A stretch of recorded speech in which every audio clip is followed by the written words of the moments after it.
go, planty peeps. My name is Lily and welcome to Peace Lily Plants. Today we are filming yet another video in the same spot, me just talking about plants once again. If you're getting kind of tired of this format, like it's starting to get monotonous, don't worry, I convinced my mom that we need to go shopping tomorrow, so you can look forward to some shopping videos soon. But today we're going to be talking about some plants that I have unfortunately sent on to planty heaven in the last year or so, and just talk about would I give those plants another chance now or down the road with more experience, or am I just done with them altogether? We're about to dive right into it, but before we do, please go ahead and like this video. I know you haven't watched it, but you're probably gonna like it. And also subscribe to my channel. So most of the plants that I have on today's list, and I'm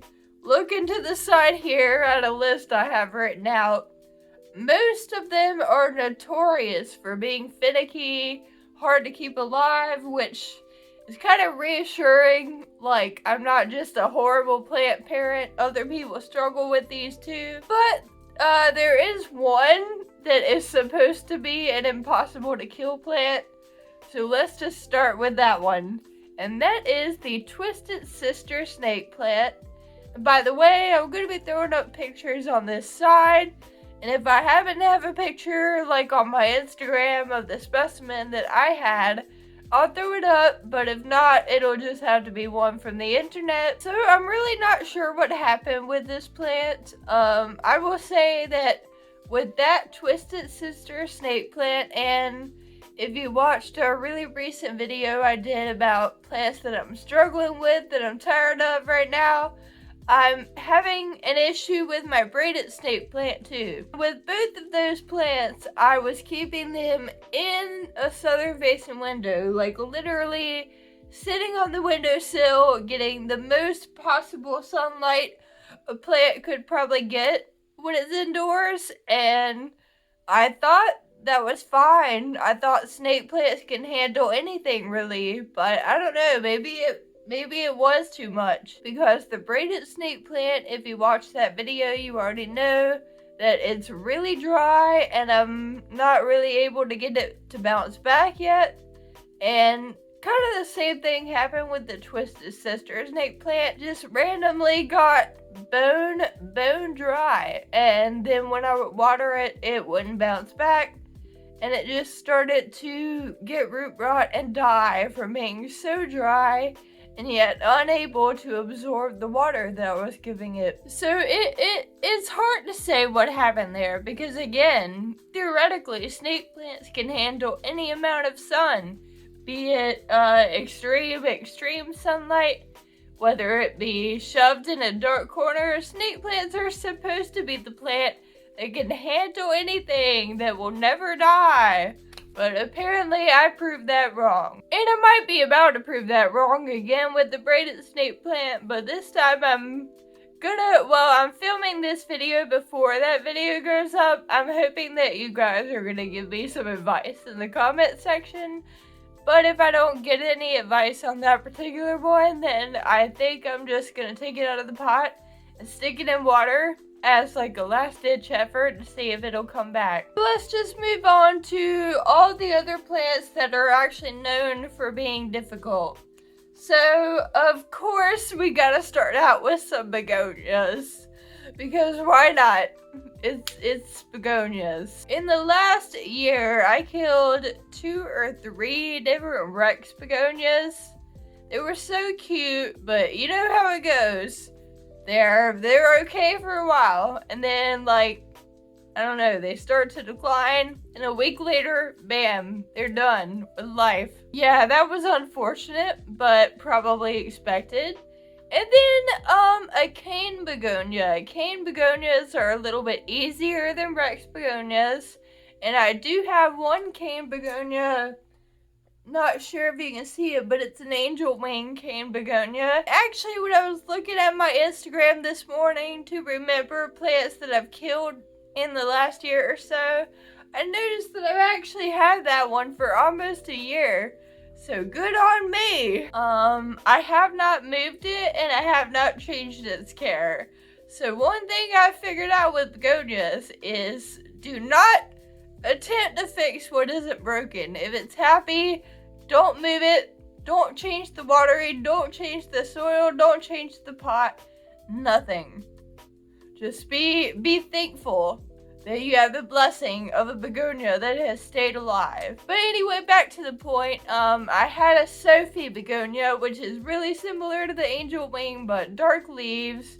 You'll see in whatever photo I'm popping up. You know, actually kind of like a somewhat funny related story is that when I was a lot newer to the plant community, but I was, of course, really passionate about plants and just really getting into it, I had a friend who had just gotten a new house, and I decided to buy her some plants for a housewarming gift, and one of the plants that I gave her is a Stromathy begonia. And in retrospect, I'm just thinking that was a terrible idea to give that to someone, especially if they're not very experienced in plants, because you're giving them something that's probably doomed to fail. I think in my case, what was really the kiss of death for the Stromathy begonia is that in my earlier plant days, one mistake that I made a few times is repotting something into a pot that was a little bit too big.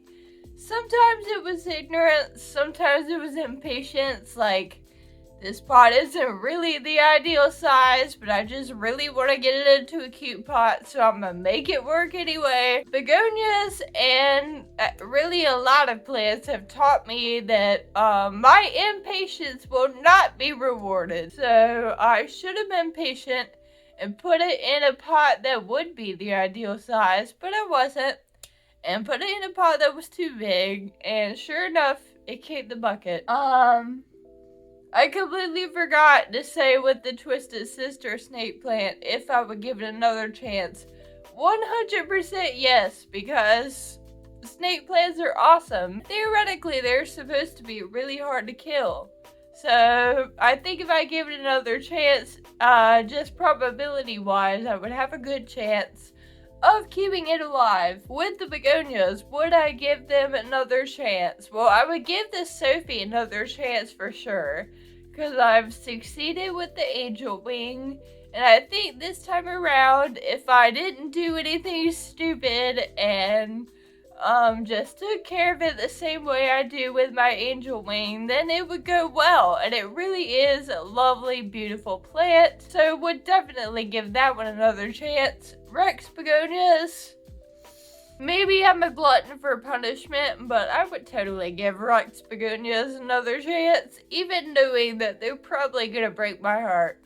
I would do it again anyway. I guess it's kind of like being a hopeless romantic, like, you're signing up for inevitable pain, but you do it anyway. I will say that first of all, I'm probably not gonna try Rex begonia again until, like, I don't know, another 6 months or a year goes by, as I keep having experience as a plant parent and keep upping my game and feeling like really confident in myself and my knowledge. And also, I think I would try to keep them in some sort of enclosure, like even if it was some kind of, well, I don't know the word for it, but like an upside down vase with a little handle on it. Oh, I just thought it's like that rose in the Beauty and the Beast, and how it's always in its little enclosure. I feel like I would want to have one of those to sit on top of Rex begonia if I got another one. Next up is Hoya like you know so. And a lot of my problem with this may have come from the fact that the entire time that I had it, I thought it was a Hoya bella. So I thought it was a different plant, which is obviously going to affect the way you take care of it. So it was in its nursery pot, and I put it in a terracotta pot right away, and it started to decline right away. And then, because I thought it was Hoya bella, I had heard that Hoya bella are more thirsty for Hoya, and I thought, oh, maybe the terracotta wicking away the moisture is not good for this plant. So then I put it into a ceramic pot. and it still was declining just as rapidly, or perhaps even a little more so at that point. So that was that. It died a fast but painful death. And I mean, I think it was just the classic case of root rot. Would I give this plant another chance? Probably not. Because if you've been around here for a little while, you know that I'm not that good at Hoya, and I'm content with the Hoya that I have at the moment. I don't feel like I would want to go out of the way to acquire that one again and to probably kill it again. The next one is pretty notorious. I mean, like I said, a lot of these are notorious, but I feel like this one especially. This one especially. Philodendron Brandi. I've tried this plant twice. I had a really small specimen and it got root rot and died almost immediately. And I thought to myself, okay, maybe if I get a bigger, more established specimen, then I'll do better.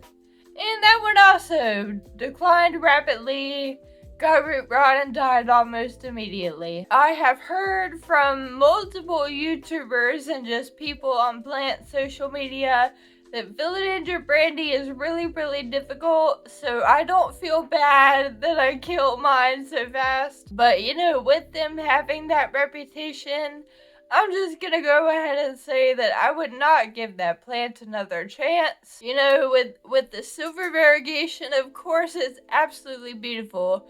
But you know what? There are a lot of plants that have silver in them that are not gonna make you hate your life as much. You know, all the Syndapsis varieties and Cebu Blue Pothos and Silver Peace Lily. I'm just like looking around the Silver String of Hearts.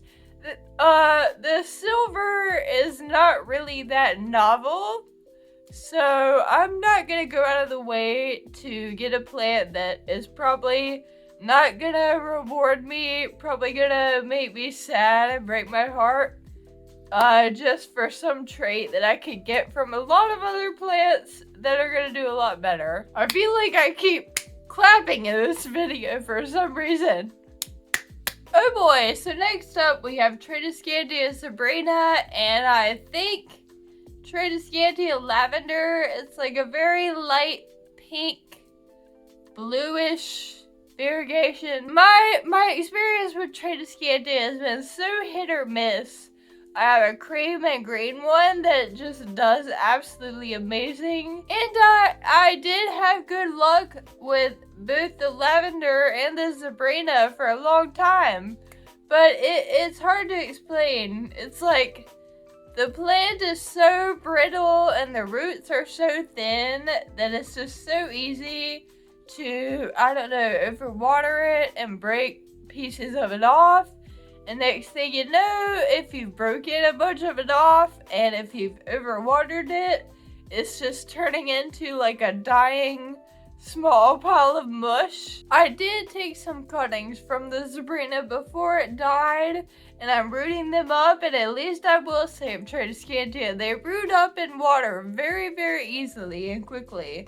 So we'll see if I can bring that back. I do find it ironic that downstairs for the Peace Lily the pop-up shop for Peace Lily plants, my mom has several really amazing Tradescandia Sabrina specimens that she had cut off of mine a while back before I started killing it. So I don't know, maybe I'm gonna steal one of the propagations to replace the dead mother plant. As for the lavender, I don't know if she even has any of that downstairs, but I wasn't able to save any of that one. I would give them both another chance because I do like Tradescandia, even though my experience with them has been hit or miss. I think that I could do okay if I gave them another chance. Starting to slur a little bit here for those of you who may be new to my channel, I don't know. I have Friedreich's ataxia, so that would be why I sound the way that I do. Let's drink some water. Next up, we have two peperomias, Ripple peperomia and Red Log peperomia. And the Red Log peperomia died faster than the Ripples. The Ripples actually made it for a few months, and they were alright, but then, as peperomias so often do, they just randomly turned into a pile of mush and were gone, just like that. And with the Red Log, it actually died really fast. I brought it home, repotted it, and within a couple weeks, it was already going downhill. And as with every other peperomia that I've killed, it just randomly turned into a pile of mush. Would I give them another chance? The Red Log, I probably would give another chance because it's just so cute. I maybe would do some more research on how to keep it happy. I probably wouldn't repot it because one thing I'm figuring out with peperomia is that they probably have more of a chance if you don't repot because they're just so fickle that repotting them and causing that trauma of, moving them out of the home that they've always known, it might not go well for you. As for the Ripple peperomia, yeah, they're totally adorable. I'm not dissing on them at all, but I don't know, probably wouldn't give them another chance because I don't know, just don't feel like it. There's a lot of plants out there. You can't have every plant. You can't say you would give every single one another chance because space is finite. So I don't think that I would feel like making the space for Ripple peperomias at this point. So the next one we have is Stromathy Star. If you watched my video where my mom and I did a few plant chores, you would have saw that my Star was dying and we took it out of the pot and put it in water. Never say never, but I don't think that fate is looking too good for that one. I think it might already be too far gone. With this plant and with other calatheas and prayer plants that I've killed in the past, I think that it probably just boiled down to it wanted more water and more attention than I felt like giving it. And there you go. Would I give this plant another chance? Yes, I would. Glutton for punishment as with the Rex Begonia, but my gosh, just like with the Rex Begonia, this plant is just so beautiful. How could I say that I wouldn't try again someday? Not immediately, but someday. And I would prefer to be given that one as a Christmas gift or something like that, versus having to go out of my way to buy it. That would be the most ideal scenario. Like, I didn't put anything into it, didn't invest anything into it, but I just have it and have my second chance. That'd be good. As I was talking about that one, I remembered one that I had completely forgotten about until right now, which is a Frosty Fern. I got this at Walmart after Christmas, and it was on sale for literally $2 or $3, so I didn't invest a lot in it. And of course, Frosty Fern, like a lot of ferns, is super common. But anyone who's been in the plant community for any amount of time knows that ferns are notorious for being really difficult, really thirsty, really quick to wilt and die on you. And my Frosty Fern, it did okay for a month or two. And then I repotted it into terracotta because I was still a plant newbie. And I had no idea that it would be a really, really terrible idea to put a fern in a pot that is made with a porous material, because ferns want to stay moist, and that terracotta is going to wick away that moisture. It died within like a week of being put in the terracotta pot. Would I try that one again? I am going to put out there an unpopular opinion and say yes, I would try that one again. Most plant tubers, most planty people on social media, I've noticed, absolutely hate ferns, and I totally get that.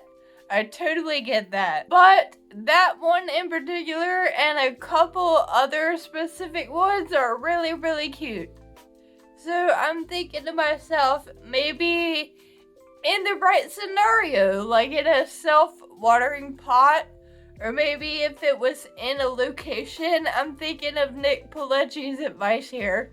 If it were in a location where I always have like a cup of water that I could just dump into it really quickly and easily, then maybe. It is a really cute plant, so I do feel that I would try it again one day. Another plant that I killed is a nerve plant. Now, I will say, somewhat in defense of myself, that it was a really, really tiny specimen that I got out of the terrarium section, which was stupid. I should have never bought that in the first place. And the fact that it's so dramatic is kind of a double-edged sword. Because on the one hand, it is really good when a plant is vocal and tells you when it's thirsty. It's communicating, it's letting you know what it needs from you, and that can be very helpful. But with this plant in particular, I feel like the other side of the sword there, the double edge, is that it's so dramatic that if you don't give it the water when it wants it, like basically right when it wants it, it's gonna die. Or, well, not completely die, but okay, I would notice that, let's say the leaves started to look really dramatic on Wednesday. If I didn't water it Wednesday and it was 24 hours later, Thursday, it would start to have a couple leaves that wilted, and then after watering it, they would not stand back up. It's not very forgiving, at least not in my experience. But again, you know, maybe it has to do with how small of a specimen I had. Maybe it'd be different if it was a really big hanging basket from Lowe's or something. Would I give that one another chance? I'm not gonna say no, but kind of like with the Tradescandia Star, what would be more ideal for me is if it were given to me as a gift. Well, I'm saying that, but then when I really think through it, I'm like, it just sounds tedious. No, I don't think I would give that one another chance because, like I've said, space is finite and you can't keep every single plant. I don't think I feel like making the room in my heart and my area for that plant. Oh, I just showed my tattoo. Alright, we'll take a quick break and talk about this so that you can't hardly see it. I have to go back to get color, so it's just the outline. But look! Isn't that awesome? And look, Monstera leaves, and one of them even has finnies on it. Sorry, I'm like in a really weird angle here. I won't tell you the story of why I got that tattoo, but my voice is getting tired, so let's just save that for some sort of Q&A video or something. And hurry up and get to the last one so my voice can take a break here. The last thing on our list today is lots of succulents and air plants. I don't even know what specific ones, I just know that I've killed multiple succulents and I've killed many air plants. Long story short, at one point there was an online business that was selling a bunch of them that were like slightly defective, or what you might call rescue air plants. And I made the dumb decision of getting swept up in how cheap they were, not really thinking through what a bad idea that probably was. I bought an entire box of rescue air plants. Most of those have died, and most of the succulents, well, I'm not gonna say most.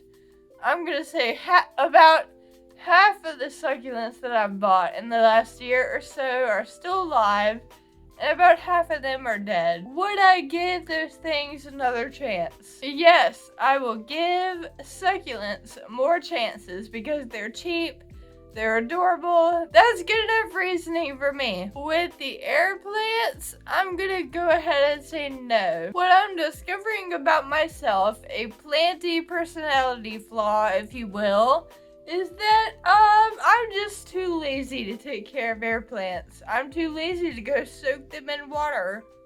I don't care. I'm just gonna leave them on a shelf and let them wither away and die. I need to not get any more air plants, just appreciate them in the store and not feel the need to bring them home with me. Thank you so much for watching to this point of the video. Again, like this video if you liked it, and subscribe to my channel. And one more thing, wherever you are and whatever your circumstances, bloom where you were planted, honey. See you in the next one. Bye.